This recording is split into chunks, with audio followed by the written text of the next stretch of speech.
々しく過ぎていく時の波にふと足をすくわれそうになった時、必ず紐解く本があります。その本にはある女性の人生が描かれています。どこにでもあるごく普通の人生。でも本の中の彼女に出会うと、心の湖に波紋が幾重にも広がるように、ゆっくりと優しい言葉が満ちていきます。今日はどんな彼女に会えるでしょうか。サウンドライブラリー、世界に一つだけの本。朗読は私、木村多江がお送りいたします。私の名前は月原かな子。旅行会社に勤めている。その若い男性がやってきたのは、秋晴れの爽やかな月曜日の朝。真っ青な空をバックにシュッと現れた。背が高くがっちりとした体型。短い髪が清潔感を醸し出していた。カウンターに座ると前のめりでこう言った。アフリカのスキー場に行きたいんです。申込書に名前を記入していただく。ヌ沢宗介さん。夜の鳥と書くヌエ。ご本人は夜の鳥な雰囲気はなく、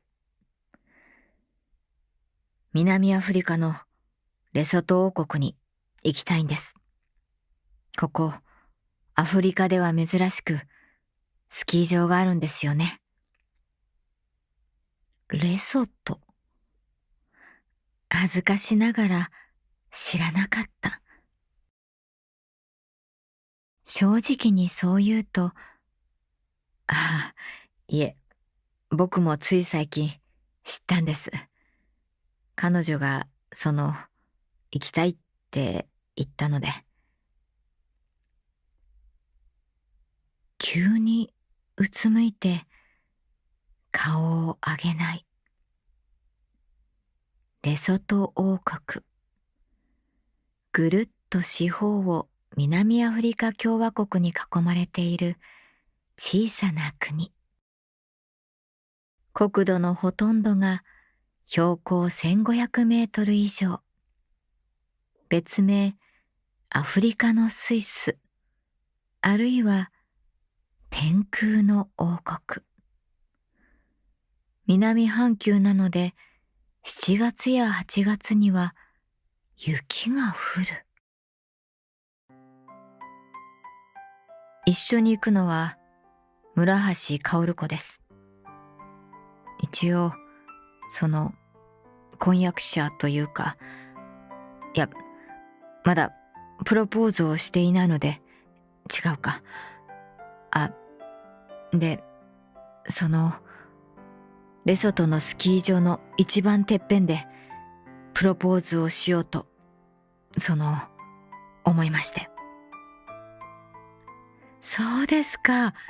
それはおめでとうございます。私がそう言うと、ヌ沢さんは私を一瞬見て、また目を伏せ、こう言った。いや、それが問題が一つありまして。それが、彼女、薫子がですね、余命半年と宣告されまして、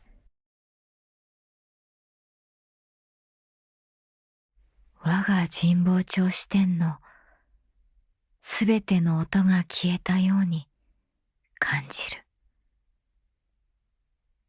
どれくらい沈黙が続いたか、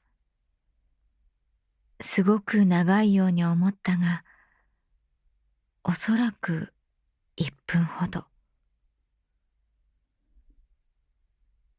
来年の7月にこの旅が決まっていれば、きっと彼女は大丈夫。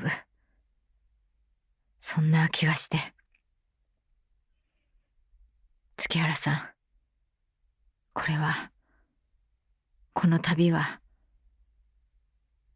お守りみたいなもんなんです。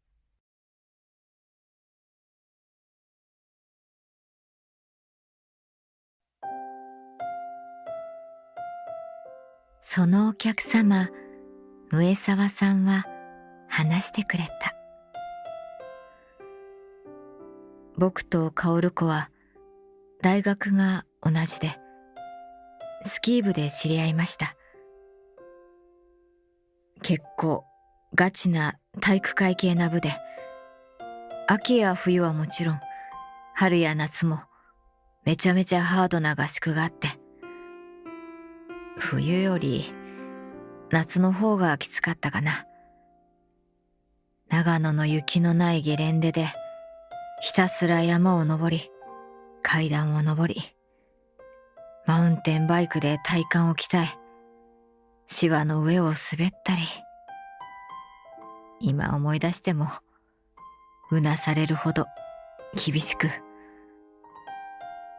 薫子は1年後輩で、新歓合宿の時、彼女が足をくじいて、僕が副部長だったんで、彼女をおんぶして山を降りたんです。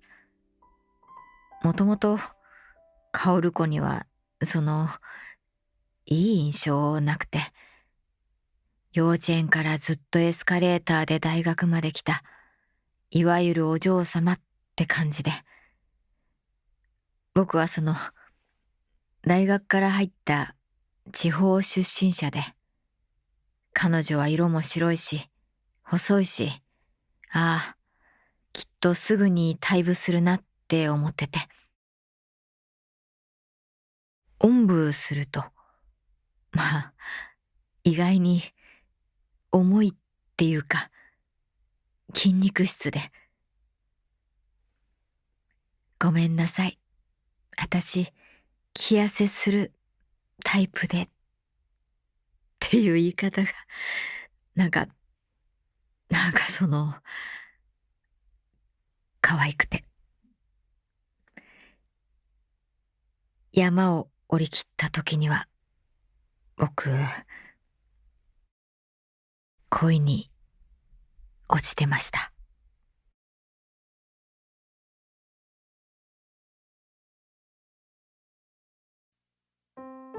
カウンター席の目の前の上沢宗介さんは一生懸命話してくれた。それは私にというより自分に、あるいは薫子さんに。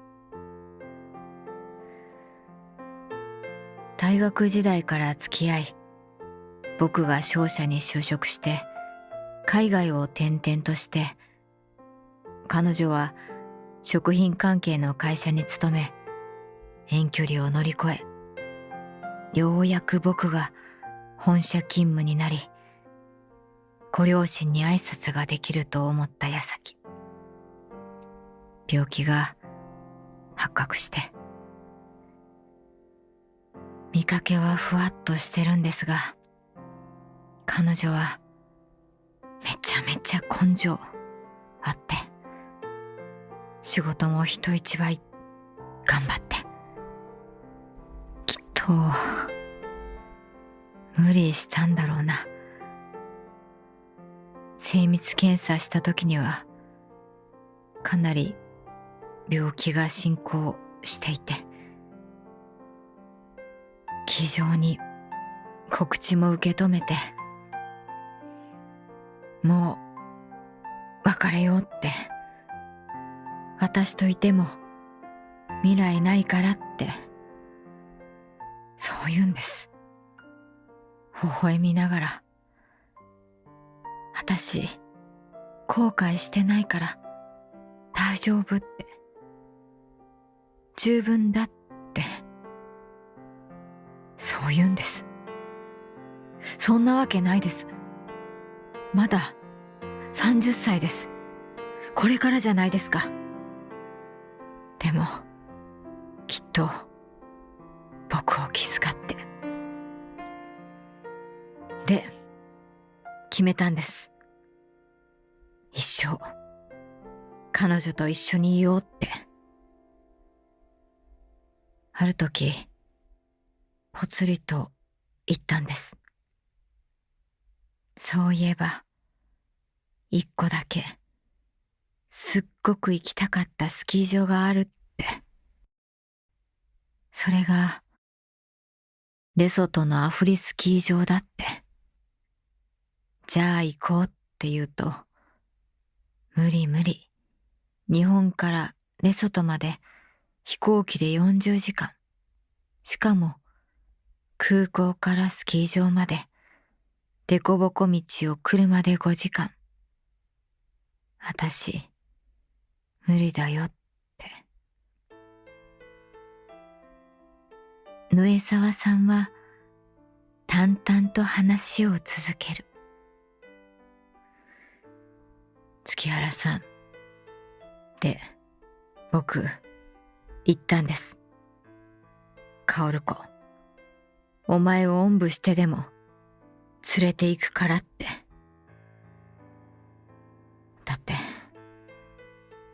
だって、実際、彼女はびっくりするくらい痩せて軽くなっていて、だからおんぶしても大丈夫で。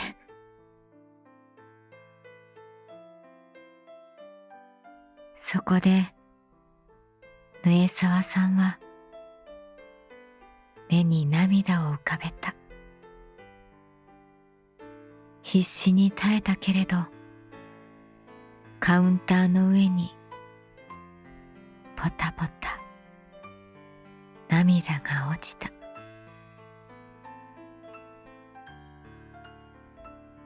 私、気痩せするタイプだから、案外重いよって彼女が。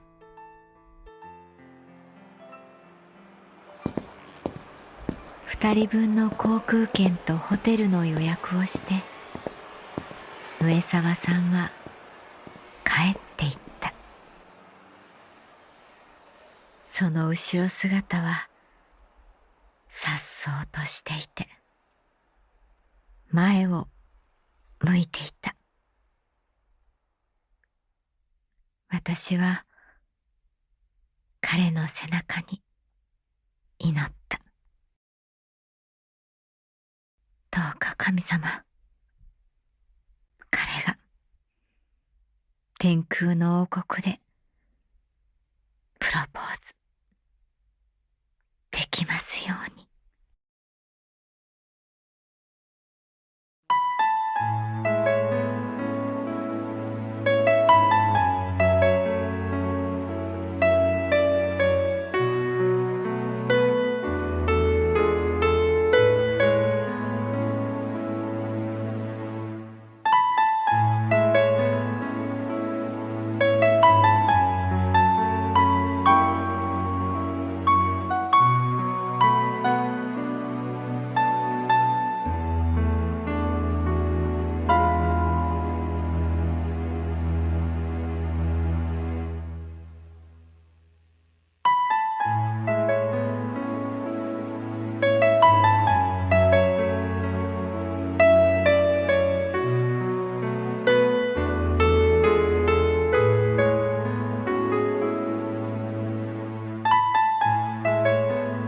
ドライブラリー、世界に一つだけの本。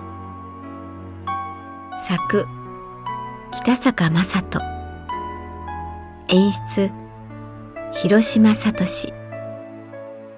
朗読は私木村多江でお送りいたしました。